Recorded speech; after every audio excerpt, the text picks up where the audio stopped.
Hello दोस्तों, welcome back to our YouTube channel SRG classes. मैं हूं आपके साथ विकास और आज हम सभी लोग पढ़ने वाले हैं एक नया चैप्टर जिसका नाम है वन पथ पर। इसको गोस्वामी तुलसीदास जी ने लिखा है। इससे पहले हमने धनुष भंग को पढ़ लिया था। अब नेक्स्ट टॉपिक जो कि दिया गया है वन पथ पर, आज हम उसको पढ़ने वाले हैं। तो सबसे पहले वन पथ पर इसका अर्थ क्या है। वन का होता है अर्थ जंगल और पथ पर यानी कि रास्ते पर। पथ मतलब रास्ते पर, जंगल के रास्ते पर। यानी कि जब राम जी को वनवास हो जाता है 14 वर्ष का, है ना। तापस बेश विशेष उदासी 14 वर्ष राम वनवासी। तो जब राम जी को 14 वर्ष का वनवास हो जाता है तो महल से निकल करके, अयोध्या से निकल करके वन के बीच में जो कुछ भी कह सकते हैं, जो कुछ भी होता है उसी का वर्णन गोस्वामी तुलसीदास जी ने किया है इस शीर्षक इस चैप्टर में वन पथ पर। ठीक है, तो आज हम सभी लोग पढ़ने जा रहे हैं वन पथ पर। आइए इसको एक एक मीनिंग हम समझते हैं।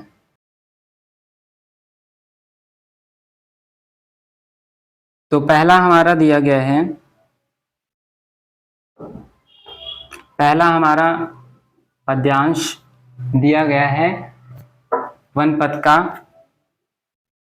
पुरते निकसी रघुवीर बधू धरि धीर दये मग में डगद्वय झलकी भली भान कली जलकी पुट सूखी गए मधुराधर वय फिर बूझत हैं चलनो अब केतिक पर्ण कुटी करिहों कि तुहै तीकी लखी आतुरता पिए की तीकी लखी आतुरता पिए की अखियाँ अतिचार चली जलचय।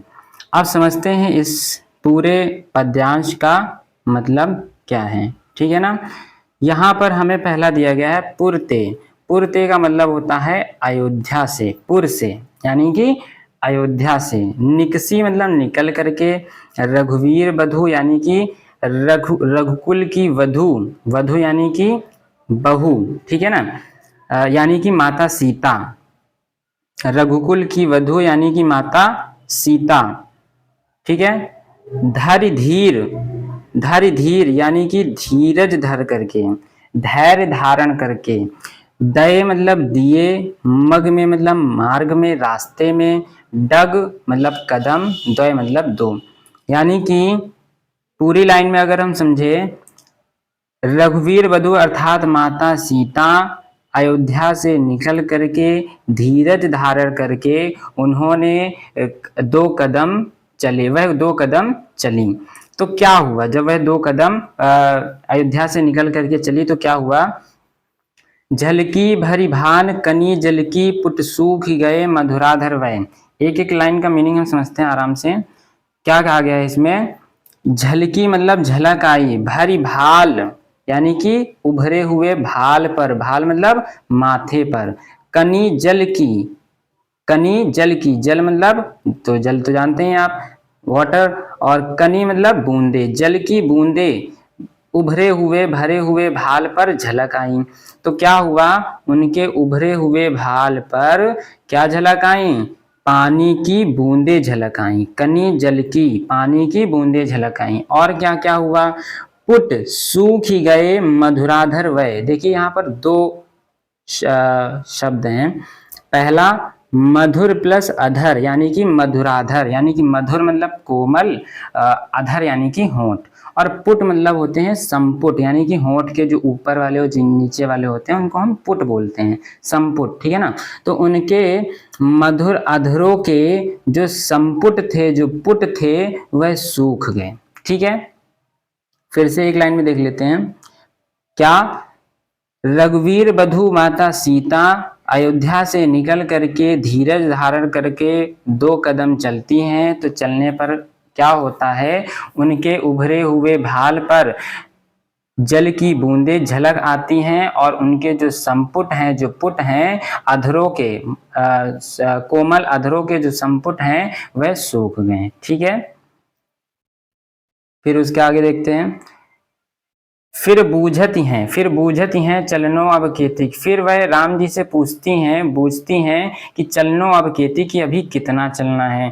पर्ण कुटी अर्थात जो घास फूस की जो हम कुटियां बनाने वाले हैं, करिहों की तो है, वह हम कहाँ बनाएंगे, कहाँ पर हम रहेंगे। ठीक है, तो तिय की लखी आतुरता पिय की अखियां अति चारु चली जल चुए। तिय की यानी कि तिय का मतलब होता है पत्नी की। लखी लखी मतलब देख करके, लखी मतलब देख करके। तिय की लखी आतुरता पिय की यानी कि पत्नी की, लखी मतलब देख करके, आतुरता प्रिय की, प्रिय मतलब प्रिय पत्नी की, है ना, ऐसे लेंगे प्रिय तिय, प्रिय मतलब प्रिय और तिय मतलब पत्नी। तो प्रिय पत्नी की आतुरता यानी कि व्याकुलता को लख मतलब देख करके, अखियों से अति चारु बहुत सुंदर आंखों से, चारु मतलब सुंदर, अति मतलब बहुत, बहुत ही सुंदर आंखों से, क्या मतलब होगा यहाँ पे, बहुत ही सुंदर आंखों से चली मतलब चलने लगी, जल मतलब जल, चय मतलब प्रवाहित होने लगी। तो प्रिय पत्नी की व्याकुलता को देख करके सुंदर आंखों से, राम जी की सुंदर आंखों से क्या चलने लगी, जल च्वय यानी कि आंसू उनके नेत्रों से प्रवाहित होने लगे। ठीक है, आई होप आपको फर्स्ट वाला अच्छे से सेकंड समझ में आ गया होगा। फिर से एक बार देख लीजिए। माता सीता अयोध्या से निकल करके धीरज धारण करके 2 डग चली, 2 कदम चली, तो उनके उभरे हुए भाल पर झलक आई क्या, पानी की बूंदें, और उनके जो अधरों के, मधुर अधरों के जो संपुट हैं वो सूख गए हैं। फिर वह राम जी से पूछती हैं अभी कितना चलना है, हम पर्णकुटी अपनी वह घास फूस की वह कुटिया कहाँ बनाएंगे। तो अपने प्रिय पत्नी की आतुरता व्याकुलता को लख मतलब देख करके श्री राम जी की सुंदर, बहुत सुंदर आंखों से, अति चारु आंखियां, ठीक है ना, बहुत सुंदर आंखों से जो जल होता है अर्थात अश्रु प्रवाहित होने लगते हैं। ठीक है, आई होप आपको पहला अच्छे से समझ में आ गया होगा। अब आइए सेकेंड वाला देख लेते हैं। सेकेंड वाला हमारा क्या कह रहा है। सेकेंड वाला हमें दिया गया है, सेकेंड वाला हमें दिया गया है, जल को गए लखन है लरिका, जल को गए लखन है लरिका, परिखो पिए छां गरीक है ठाड़े, पोंछ पसेऊ बयार करो अरुपाए पखारियो भूभुरि ठाड़े, तुलसी रघुवीर प्रिया श्रम जान के, बैठ विलंब लो कंटक काढ़े, जानकी नाह को नेह लख्यो पुलको तनि बारी बिलोचन बाढ़े। इसमें क्या बताया गया है हमें, नेक्स्ट वाले पद्यांश में हमें क्या बताया गया है कि जल को गए लखन है लरिका, परिखो पिए छा घरी को है ठाड़े, यानी कि एक एक वर्ड का हम मीनिंग देखते हैं। जल को गए लखन यानी कि लक्ष्मण जी, जो लक्ष्मण लड़का हैं, जो लड़के हैं, वो जल को गए हैं यानी कि पानी लाने के लिए, जल लाने के लिए गए हैं। ठीक है, परिखो मतलब प्रतीक्षा करो, हे प्रिय, राम जी से माता सीता कहती हैं हे प्रिय, परिखो मतलब प्रतीक्षा करो, छाह में, छाह मतलब छाया में, घड़ी मतलब एक घड़ी, वह मतलब हो करके, ठाड़े मतलब खड़े, खड़े हो करके, हे प्रिय, जो लक्ष्मण जी हैं वह जल लाने के लिए गए हैं एक लिए, इसलिए हे प्रिय, हम जो है हम लोग छाया में खड़े होकर के कुछ समय के लिए, कुछ घड़ी उनकी प्रतीक्षा करते हैं। ठीक है, फिर पोछ पसेऊ बयार करो और पाए पखारियो भूभुर ठाड़े। माता सीता जो है राम जी से कह रही हैं कि मैं आपके पसेऊ यानी कि पसीने को पोंछ करके बयार करो यानी कि हवा कर दूंगी, बयार कर दूंगी, हवा कर दूंगी, और मतलब और पाए पखारियो, और मैं आपके पाए को पखार दूंगी। पखारना का मतलब होता है धोना, ठीक है ना, पैर धुल दूंगी, या जो उसकी जो धूल मिट्टी है मैं उसको क्या करूंगी, साफ कर दूंगी। भूभुर ठाड़े, क्योंकि यहाँ बहुत ज्यादा जमीन क्या हो रही है, जल रही है। आप जो भूभुरी का मतलब होता है बालू या धूल, ठीक है ना। तो माता सीता कहती हैं यहाँ जो है आपके पैरों में धूल मिट्टी लग गई है, इसलिए मैं आपके पायों को पखार दूंगी, धुल दूंगी और पसीने को पोंछ करके हवा कर दूंगी। ठीक है, ये क्लियर हुआ। फिर नेक्स्ट वाला हमें दिया गया है, तुलसी रघुवीर प्रिया श्रम जानिके। तुलसीदास जी कहते हैं रघुवीर प्रिया यानी कि माता सीता को श्रम जान के, श्रम यानी कि थकी हुई जान करके, बैठ करके, विलंब मतलब बहुत देर तक, कंटक काढ़े यानी कि कांटे निकालते हैं। तुलसीदास जी कहते हैं, क्या कहते हैं तुलसीदास जी? तुलसीदास जी कहते हैं कि रघुवीर प्रिया यानी कि माता सीता को बहुत ज्यादा थका हुआ जान करके श्री राम बहुत देर तक उनके पैरों के कांटों को निकालते हैं। ठीक है, इतना क्लियर हुआ। फिर क्या कह रहे हैं, जानकी नाह को नेह लख्यो पुलको तन बार बिलोचन बाढ़े। जानकी नाह को नेह लख्यो पुलको तन बार बिलोचन बाढ़े, इसका क्या तात्पर्य है? जानकी यानी कि माता सीता, माता जानकी नाह को नेह लख्यो, नाह का मतलब क्या होता है? जानकी नाह को नेह लख्यो, नाह का मतलब होता है स्वामी, ठीक है ना। नेह मतलब स्नेह, लख्यो मतलब देख करके। माता सीता के जानकी नाह को, ठीक है ना, नाह मतलब स्वामी, तो स्वामी के, जानकी माँ अपने स्वामी के स्नेह, जानकी के जो स्वामी है यानी कि श्री राम, तो श्री राम जो माता जानकी के स्वामी हैं, जो उनके पति हैं, तो जानकी माता के स्नेह को लख्यो मतलब देख करके, है ना। जानकी माता, माता जानकी, यहां थोड़ा सा फिर से यहाँ पे समझ लीजिए, जानकी ना को ने लख्यो, पहले एक लाइन का मीनिंग समझते हैं। जानकी मतलब माता सीता, ठीक है ना, जानकी मतलब माता सीता, नाह मतलब स्वामी, नेह मतलब स्नेह, लख्यो मतलब देख करके, पुलको मतलब पुलकित हो गए, तनु मतलब शरीर, बारी मतलब आंसू, बिलोचन मतलब नेत्रों में, बाढ़े मतलब आने लगे। ठीक है, फिर से आप समझते हैं। तो जानकी माता स्वामी के स्नेह को देख करके, यानी कि माता सीता अपने स्वामी का अपने प्रति स्नेह देख करके उनका तन पुलकित हो गया, वह खुश हो गई और उनके नेत्रों से बार यानी कि आंसू बाढ़े प्रवाहित होने लगे, अर्थात उनकी आंखों से आंसू निकलने लगे। ठीक है, आई होप आपको ये भी अच्छे से समझ में आ गया होगा। ठीक है, यहाँ पे देखिए पापा की आवृत्ति हुई है बार बार, इसलिए यहाँ पर क्या है, हमारा अनुप्रास अलंकार है। ठीक है, और ये सवैया छंद है हमारा, ठीक है, और भाषा हमारी अवधि है। ठीक है, ठीक है ना। चलिए नेक्स्ट वाला देख लेते हैं। नेक्स्ट वाला हमें दिया है थर्ड वाला, रानी में जानी अजानी महापविपाहन हूते कठोर हियो है, राजहु काज अकाज न जान्यो, कहो को जिन कान कियो है, ऐसी मनोहर मूरत ये, बिछुरे कैसे प्रीतम लोग जियो है, आखिन में सखी राखिवे जोग, इन्हें किन के वनवास दियो है। अब इसमें क्या होता है,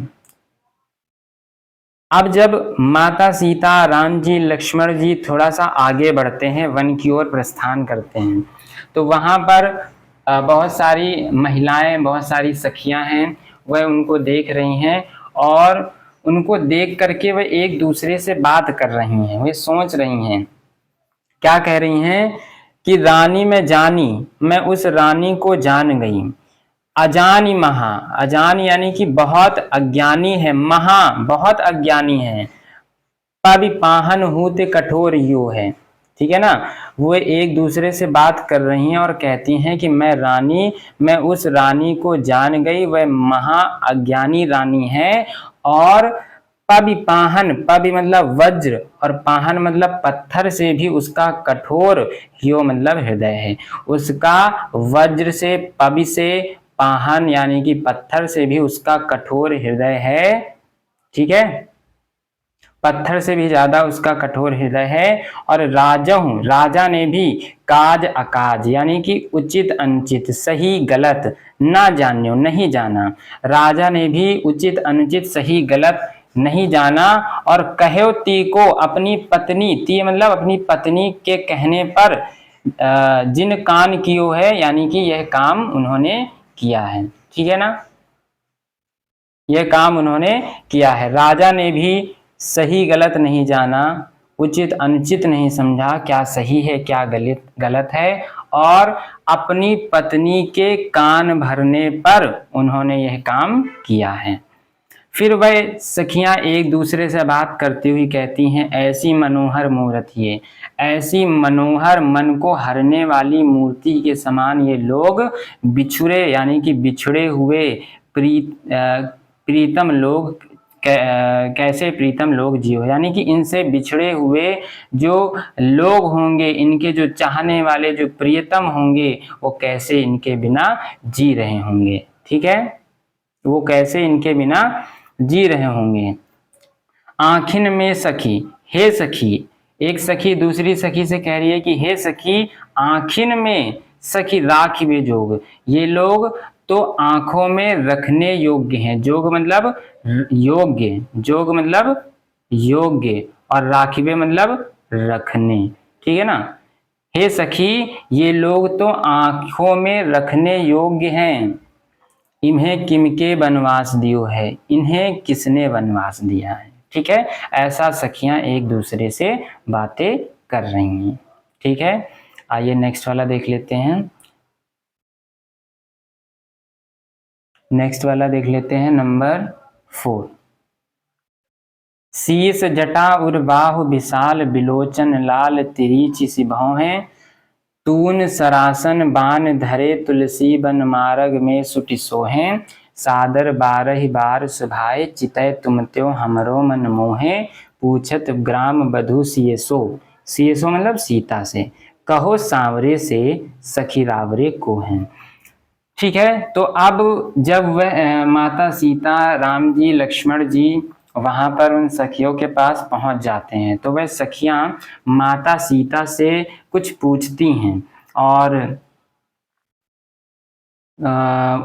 यहाँ पर जो है श्रृंगार रस भी है, क्योंकि इस वाले पूरे पद्यांश में राम जी के और लक्ष्मण जी के उनकी सुंदरता का वर्णन किया गया है कि शीश पर जटाएं हैं और मतलब हृदय बाहु विशाल हैं। ठीक है ना, तो यहाँ पर उनकी सुंदरता का चित्रण किया गया है, वर्णन किया गया है, इसलिए यहाँ पर श्रृंगार रस भी है। ठीक है, आइए समझते हैं।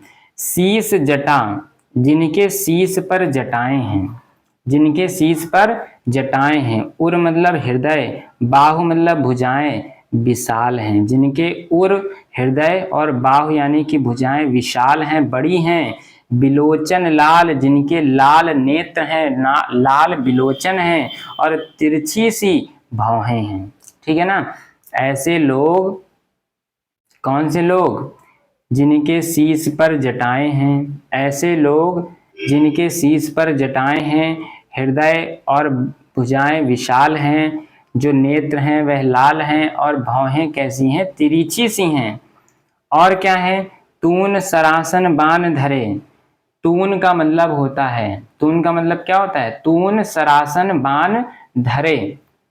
ठीक है, तून का मतलब होता है तरकश। ठीक है ना, और सरासन मतलब होता है धनुष। तून मतलब तरकश, सरासन मतलब धनुष, बाण मतलब बाण, धरे मतलब रखे हुए। तुलसी वन मार्ग यानी कि वन मार्ग में सुट सो है, अच्छी प्रकार से सुशोभित हो रहे हैं। ठीक है, फिर से समझते हैं एक लाइन में, एक लाइन में फिर से समझते हैं हम लोग। तून, तून यानी कि तरकश रखे हुए हैं, जिसमें तीर रखे जाते हैं उसको बोलते हैं तून, तरकश। ठीक है ना, सरासन यानी कि तून सरासन बाण धरे, तून यानी कि तरकस, और सरासन यानी कि धनुष, और बाण यानी कि बाण, धरे मतलब रखे हुए। तुलसीदास जी कहते हैं वन मार्ग में भली प्रकार से सुशोभित हो रहे हैं, सुंदर लग रहे हैं। ठीक है, सादर बारह बार सुभाए, चिते तुम त्यों हमरो मन मोहे।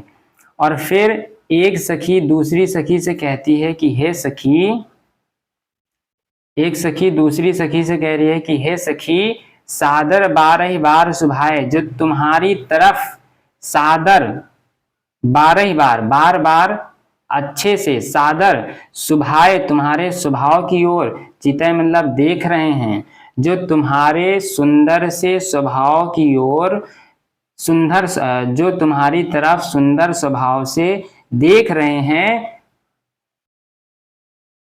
ठीक है ना। सॉरी, फिर से देख लेते हैं। सादर 12 बार सुभाए, ठीक है ना। चितय तुम त्यो हमरो मन मोहे, वह हमारे मन को भी मोह रहे हैं। ठीक है, फिर से एक लाइन में समझते हैं। एक सखी दूसरी सखी से कहती है कि हे सखी, जो सुंदर तरीके से बार बार तुम्हारा सुंदर स्वभाव से तुम्हारा चितय मतलब देख रहे हैं तुम्हारी तरफ, वह तुम्हारे साथ साथ भी हमारे मन को भी मोह रहे हैं। ठीक है ना। जो तुम्हारी तरफ सुंदर आंखों वाले, बड़े ही सुंदर स्वभाव से तुम्हारी तरफ देख रहे हैं, वह हमारे मन को भी मोह रहे हैं। और पूछत ग्राम बधू, ग्राम बधू यानी कि गांव की बहुएं, सीएसओ यानी कि सीता जी से पूछती हैं, क्या पूछती हैं, कहो सांवरे से, ये जो सांवले से हैं, हे सखी ये जो सांवले से हैं, रावरे तुम्हारे को हैं, तुम्हारे कौन हैं, ये जो सांवले से हैं हे सखी तुम्हारे कौन हैं। ठीक है। ग्राम बधू यानी कि घर की गांव की बहुएं पूछती हैं सीता जी से, कहो सांवले से, ये जो सांवले से तुम्हारे हैं हे सखी, ये रावरे, रावरे यानी कि तुम्हारे को हैं, यानी कि कौन है, ये जो सांवले से हैं ये तुम्हारे कौन हैं। ठीक है, ये भी आपको अच्छे से समझ में आ गया होगा। इसके बाद लास्ट वाला हमारा बचा हुआ है, सुनि सुंदर बैन सुधारस साने। ठीक है ना। सुनि सुंदर बैन सुधारस साने, सयानी है जान की जान भली, तिरछे गरी नैन दिसैन तिन्हें, समझाई कछु मुस्काई चली, तुलसी तही अवसर सोहे सबय, अवलोकत लोचन लाहुवली, अनुराग तड़ाग में भान उदय, बिकसी मनु मंजुल कंज कली। अब यहाँ पर क्या बताया गया है, पूरा समझते हैं हम। क्या बताया गया है, अब जब माता सीता से उन सखियों ने पूछा कि हे सखी बताओ ये सांवले से तुम्हारे कौन हैं, तो माता सीता बहुत ज़्यादा चतुर हैं, सयानी है माता सीता। तो वो क्या उत्तर देती हैं, सुनि मतलब सुन करके, सुंदर मतलब सुंदर, बैन मतलब वचन, सुधा रस, सुधा मतलब अमृत के रस से, साने मतलब सने हुए, सयानी है मतलब चतुर हैं, जानकी माता जान जाती हैं भली प्रकार से। ठीक है ना। फिर से समझते हैं, सखियों के अमृत से सने हुए सुंदर वचनों को सुन करके माता सीता भली प्रकार से जान जाती हैं, क्योंकि वह बहुत चतुर हैं। और तिरछे करि नैन दे, अपनी आंखों को तिरछा करके, सैन यानी कि संकेत दे करके, तिन्हें मतलब उन्हें समझा करके, थोड़ा सा मुस्कुरा करके आगे चली जाती हैं। ठीक है ना। फिर से एक लाइन में समझते हैं, तिरछे, अपनी आंखों को तिरछा करके, उन्हें संकेत दे करके, समझा करके, मुस्कुरा करके आगे बढ़ जाती, यानी कि आंख से ही इशारा कर देती हैं, तो वह समझ जाती हैं कि कौन इनके पति हैं, वे सखियां सब समझ जाती हैं। ठीक है। तुलसी ते ही अवसर सोहे सबे, तुलसीदास जी कहते हैं वह अवसर सभी उसे उस अवसर को प्राप्त करना चाहते हैं, सोहे सबय, सब उस अवसर को प्राप्त करना चाहते हैं। और अवलोकत लोचन लाहु अली, अवलोकत मतलब देखती हैं, लोचन मतलब नेत्रों से, लाहु मतलब लाहु का मतलब क्या होता है, अली का मतलब होता है, देखिए अली का दो मतलब होते हैं, अली का मतलब भौरा भी होता है और अली का मतलब सखी भी होता है। ठीक है ना। और लाहु का मतलब होता है लाभ, लाहु का मतलब क्या होता है, लाभ। ठीक है ना। फिर से समझते हैं, तुलसी ते ही अवसर सोहे समय, वह अवसर सब लोग उस अवसर को प्राप्त करना चाहते हैं। ठीक है, अवलोकति मतलब देखती हैं, अवलोकती हैं, ठीक है ना। अवसर मतलब अवसर, ठीक है ना, अपॉर्चुनिटी, मौका, है ना। उस मौके को सभी लोग प्राप्त करना चाहते हैं और वह सखियां जो हैं उस मौके को प्राप्त कर रहे हैं क्योंकि वे सामने ही हैं। अली मतलब सखी, लोचन, लोचन मतलब आंखों का, लाभ मतलब लाभ। तो वह सखियां उस अवसर को देख करके, वह सखियां उस अवसर को देख करके, अवलोकन मतलब देख करके, वे सखियां, अली मतलब सखियां, लोचन लाभ यानी कि अपने आंखों का लाभ ले रही हैं। ठीक है, तुलसीदास जी कहते हैं वह अवसर सभी लोग प्राप्त करना चाहते हैं और वह सखियां उस अवसर को प्राप्त करके अपनी आंखों का लाभ ले रही हैं। अनुराग तराग में भानु उदय बिकसी मनु मंजुल कंज कली, और ऐसा प्रतीत होता है मानो, कैसा लग रहा है, ऐसा प्रतीत होता है मानो अनुराग तड़ाग में, अनुराग यानी कि प्रेम रूपी, तड़ाग यानी कि तालाब में, भानु यानी कि सूर्य, उदय मतलब उदय हो गया हो, प्रेम रूपी तालाब में मानो सूर्य उदय हो गया हो, विकसी मतलब विकसित हो गई हो, मनो मतलब मानो, मानो विकसित हो गई हो, मंजुल कंज कली, मंजुल मतलब सुंदर, कंज कली मतलब कमल की कली। ठीक है ना, फिर से समझते हैं। प्रेम रूपी तालाब में ऐसा प्रतीत हो रहा है मानो सूर्य उदय हो गया हो और सुंदर सी, मंजुल मतलब सुंदर सी, कंज कली कमल की कली, विकसी यानी कि विकसित हो गई हो, खिल गई हो। ऐसा प्रतीत हो रहा है मानो प्रेम रूपी तालाब में सूर्य के उदय होते ही, ठीक है, सूर्य के उदय होते ही सुंदर सी कमल की कली विकसित हो गई हो। ठीक है ना, आई होप आपको ये अच्छे से समझ में आ गया होगा। ये पूरा चैप्टर यहीं पर एंड होता है। ठीक है ना, इसको किसने लिखा है, इसको तुलसीदास जी ने लिखा है। किसने लिखा है, तुलसीदास, है ना, सॉरी, इसको तुलसीदास जी ने लिखा है। तुलसीदास की यह रचना है और ये इसमें टॉपिक का नाम है हमारा वन पथ पर। क्या नाम है, वन पथ पर। ठीक है ना, वन पथ पर, इसमें टॉपिक का, चैप्टर का नाम है, शीर्षक का नाम है। और लिया कहाँ से गया है, अगर ये हमसे पूछा जाता है तो ये लिया गया है कवितावली, कवितावली, कवितावली अयोध्या कांड से। कहाँ से लिया गया है, कवितावली अयोध्या कांड से। ठीक है ना, कवितावली अयोध्या कांड से ये लिया गया है। तो यहाँ पर जो है बहुत ज्यादा, यहाँ पे देखिए ये लगा है, ठीक है ना, ये अनुराग तड़ाग यानी कि प्रेम रूपी तालाब। तो जहाँ पे रूपी लग जाता है वहां पर हमारा रूपक अलंकार होता है। ज्यादातर पूरे में श्रृंगार रस है और अलंकार आपको रूपक और उपमा, क्योंकि तुलना की जा रही है ना, तो जो है ज्यादातर जो है रूपक और अनुप्रास और श्रृंगार रस यही आपको मिल जाएंगे। ये सवैया छंद है, ठीक है ना, वन पथ पर।